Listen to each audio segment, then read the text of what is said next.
आज हम एक नया चैप्टर स्टार्ट करने जा रहे हैं। यह हमारा सिलेबस का बहुत बड़ा चैप्टर नहीं है और इस चैप्टर में ऐसी कोई अलग से हम बहुत ज़्यादा चीज़ें नहीं सीखने वाले हैं। ये चैप्टर एडमिशन का ही एक एक्सटेंशन है और इवन अगर आप बुक्स की बात करें, एनसीईआरटी की बात करें, तो पूरी एनसीईआरटी में इस टॉपिक के बारे में सिर्फ एक पेज है। ये अलग से कोई चैप्टर नहीं है, लेकिन पिछले कुछ सालों से सीबीएसई इस पे लगातार 4 या 6 नंबर का क्वेश्चन देती आ रही है। तो इस बार भी एक 4 नंबर का क्वेश्चन आया है। कभी 4 नंबर का आ जा रहा है, कभी 6 नंबर का आ जा रहा है। तो हमारे और बहुत मुश्किल चैप्टर नहीं है। तो हमारे लिए तो ऐसे सारे चैप्टर इम्पोर्टेंट है जो सिलेबस में मुश्किल ना हो और कहीं ना कहीं स्कोरिंग हो, और आपने जो एडमिशन में पढ़ा है उसी का इसमें पूरा यूज़ होने वाला है। तो क्या है चैप्टर? हमारा टॉपिक आपको पता है, रिकॉन्स्टिट्यूशन चल रहा है। रिकॉन्स्टिट्यूशन में मैंने आपको बताया था कि रिकॉन्स्टिट्यूशन का मतलब है फिर से फॉर्म का कॉन्स्टिट्यूट होना। इसमें हम 4 चीज़ें पढ़ेंगे। पहला एडमिशन हमने पढ़ लिया। अब हम पढ़ने जा रहे हैं change in profit sharing ratio among existing partners. इसके बाद हम पढ़ेंगे रिटायरमेंट ऑफ ए पार्टनर। उसके बाद हम पढ़ेंगे डेथ ऑफ ए पार्टनर। ये चारों रिकॉन्स्टिट्यूशन कहलाते हैं। रिकॉन्स्टिट्यूशन का मतलब है फिर से फॉर्म का बनना ऑन पेपर। तो यहाँ पर क्या हो रहा है, change in profit sharing ratio among existing partners. अगर पहले से 2 पार्टनर हैं तो आगे भी 2 पार्टनर ही रहेंगे, लेकिन उनके बीच की जो प्रॉफिट शेयरिंग रेशो है वो चेंज हो जा रही है। अगर 3 है, जितने पार्टनर थे पहले उतने ही कंटिन्यू रहेंगे, लेकिन उनके बीच की प्रॉफिट शेयरिंग रेशो चेंज हो रही है।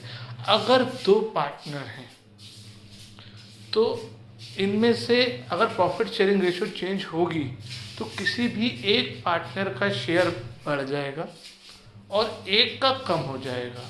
ऐसा हो ही नहीं सकता कि किसी भी पार्टनर का शेयर चेंज ना हो अगर 2 पार्टनर हैं ऐसे में। क्यों? क्योंकि फिर अगर पहले जितना शेयर था उतना ही अब रहा तो फिर चेंज ही क्या हुई रेशो, फिर तो उसको रेशो वही रही। तो रेशो चेंज होने का मतलब ही है कि आपका हिस्सा पहले से कम या ज़्यादा हो गया। अगर 3 पार्टनर हैं तो इसमें बहुत सारे कम्बिनेशन बन सकते हैं। ऐसा हो सकता है कि एक पार्टनर का शेयर बढ़ रहा हो, 2 के कम हो रहे हों। ऐसा हो सकता है कि 2 का शेयर बढ़ रहा हो, 1 का कम हो रहा हो। ऐसा भी हो सकता है कि 1 का बढ़ रहा हो, 1 का कम हो रहा हो और 1 का शेयर में कोई चेंज नहीं आ रहा हो।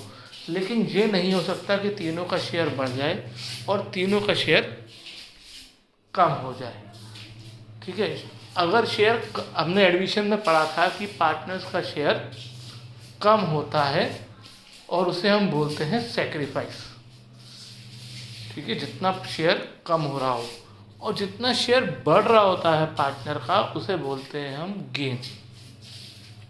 तो पार्टनर्स जो हैं यहाँ पर गेन भी कर सकते हैं रेशो चेंज होने में, सेक्रीफाइस भी कर सकते हैं और नो चेंज भी आ सकता है। लेकिन एटलीस्ट एक पार्टनर गेन जरूर करेगा और एटलीस्ट एक पार्टनर सेक्रीफाइस जरूर करेगा। और दूसरी इंपॉर्टेंट चीज़, total gain will be equal to total sacrifice. इसका क्या मतलब हुआ? आपको मैं एग्जांपल देता हूँ कि आप 4 लोग थे, आपके सामने खूब सारी टॉफ़ीज़ पड़ी थी। तो आपने क्या किया, बांटी नहीं, हमने कहा चलो लूट लेते हैं। तो जिसके हाथ में जितनी आई उसने ले ली। अब ये डिसाइड हुआ कि नहीं, अभी इसे कंज्यूम नहीं करते, इसे वापस रखते हैं। वापस रखा, फिर से सेम प्रोसेस किया, फिर से लूट ली। तो अगर किसी एक का भी शेयर चेंज हुआ होगा तो कोई एक और होगा, दूसरा जना जिसका शेयर चेंज हुआ होगा। अगर एक के, कोई भी 4 जनों में से आप में से एक के पास पिछली बार से 1 टॉफ़ी ज़्यादा आ गई होगी, तो बाकी तीनों में से एक जना जरूर ऐसा होगा जिसके पास 1 टॉफ़ी पिछली बार से कम आई होगी। बाकी तो ऐसे हो सकते हैं जो ये कह दें मेरे पास जितनी पिछली बार आई थी उतनी इस बार आई, लेकिन एक पार्टनर ऐसा ज़रूर होगा जो गेन करेगा और एक पार्टनर ऐसा ज़रूर होगा जो सेक्रीफाइस करेगा। 2 भी गेन कर सकते हैं, 3 भी गेन कर सकते हैं, चारों नहीं कर सकते, चारों सेक्रीफाइस नहीं कर सकते। और सिंपल सी बात इसी एग्जांपल में समझ लो, अगर किसी ने गेन किया है, अगर 2 जनों के पास टॉफ़ीज़ बढ़ गई हैं, एक के पास 2 एक के पास 4, तो कुल मिला के 6 टॉफ़ीज़ इधर ज़्यादा आ गई हैं, तो बाकी दोनों के पास से 6 टॉफ़ीज़ कम भी हो गई होंगी, चाहे दोनों के पास से 3-3 कम हुई हों, या 2-4 के हिसाब से कम हुई हों, 1-5 के हिसाब से कम हुई हो, या एक ही जने के पास से 6 टॉफ़ी कम हो गई हों। तो ये पॉसिबिलिटी भी रहेगी, लेकिन इम्पॉर्टेंट ये है कि जितना टोटल गेन होगा उतना ही टोटल सेक्रीफाइस होगा। दूसरी इम्पोर्टेंट चीज़ ये है कि एटलीस्ट एक पार्टनर गेन जरूर करेगा और एक सेक्रीफाइस जरूर करेगा।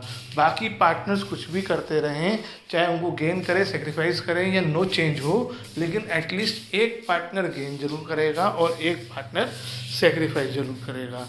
अब जब प्रॉफिट शेयरिंग रेशो चेंज होती है तो कुछ चीज़ों के बारे में बात होती है, कुछ ट्रांजैक्शंस होती हैं जो हमने एडमिशन में भी पढ़ी। तो क्या इंपॉर्टेंट पॉइंट्स होते हैं? पहला है न्यू प्रॉफिट शेयरिंग रेशो। अब रेशो क्या होगी? सेक्रीफाइस एंड गेन, किस पार्टनर ने सेक्रीफाइस किया और कितना किया, किस पार्टनर ने गेन किया और कितना किया।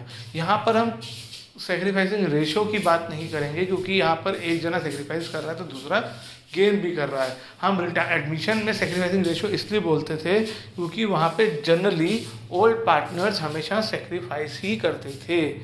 एक आध केस ऐसा आया बहुत डिफरेंट जिसमें नए पार्टनर ने ओल्ड पार्टनर में से किसी एक ने गेन कर लिया हो, नहीं तो नॉर्मली ओल्ड पार्टनर्स सेक्रीफाइस ही करते थे, इसलिए वहाँ पे सेक्रीफाइसिंग रेशो वर्ड आया। यहाँ पर रेशो की बात हम नहीं बोलेंगे। फिर valuation and adjustment of goodwill, goodwill की वैल्यूएशन की जाएगी, क्यों की जाएगी हम नेक्स्ट पॉइंट में डिस्कस करेंगे, आगे नेक्स्ट हेडिंग में जब डिस्कस करेंगे। एसेट्स और लायबिलिटीज रिवैल्यू की जाएंगी, क्यों किए जाते हैं, हमें पढ़ाई है कि एसेट्स और लायबिलिटी क्यों रिवैल्यू की जाती हैं। और रेशो जब नया पार्टनर आ रहा है तो हमने कहा था कि कोई भी पार्टनर फ़ायदे नुकसान में ना रहे, तो रेशो चेंज होने में भी सेम सिचुएशन है कि कोई पार्टनर फ़ायदे नुकसान में ना रहे। अभी हम डिस्कस करेंगे इसके बारे में भी इंडिविजुअली। फिर एक्यूमुलेटेड प्रॉफिट एंड लॉसेस, ये भी हमने डिस्कस किया एडमिशन में। देखो अभी तक एडमिशन से कुछ अलग नहीं आया। और लास्ट है एडजस्टमेंट ऑफ पार्टनर्स कैपिटल, कि पार्टनर्स जो है अपनी कैपिटल एडजस्ट कर सकते हैं अकॉर्डिंग टू द रेशो। यहाँ पर 2 तरीके नहीं हैं, क्योंकि यहाँ पर कोई नया पार्टनर तो आ नहीं रहा। यहाँ पे सिर्फ यही है कि पार्टनर्स अपनी कैपिटल जो है ratio new profit sharing ratio के हिसाब से एडजस्ट करेंगे। अब इसके बाद हम इनके बारे में एक एक करके पढ़ेंगे।